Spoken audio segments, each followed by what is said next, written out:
ใครบอกอ๋อเนี่ยก็จะมองขึ้นไม่ได้เลย ก็จะได้องศาเดียวหน้าตรงกับหันซ้ายหันขวานั่นเองมันจะขึ้นไม่ได้เพราะขึ้นก็หงายท้องนะครับ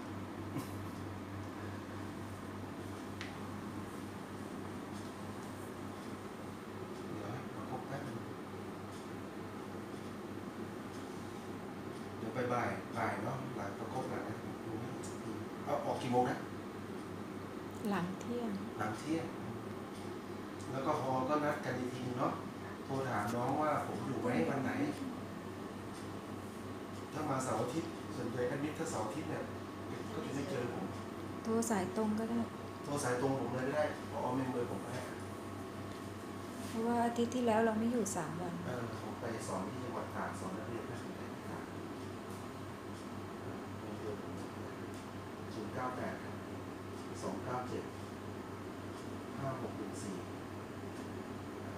098 297 5614ครับหมอสุรศักดิ์ครับ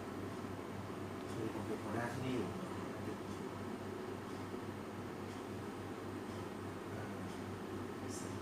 สายฟัน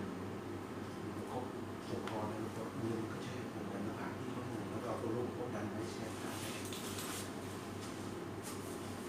แล้วก็เอียงองศาที่เรื่อยๆ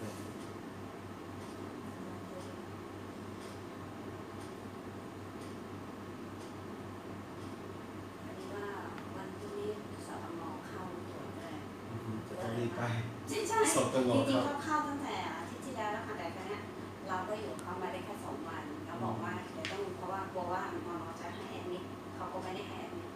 ก็เลยมานี่เลย เพราะว่าเคยพาแม่มาฝังเข็มที่นี่ก่อนหน้านี้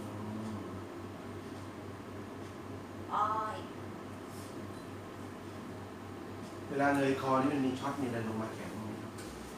ถ้าเป็นช่วงที่อาจารย์กดแรงๆเมื่อกี้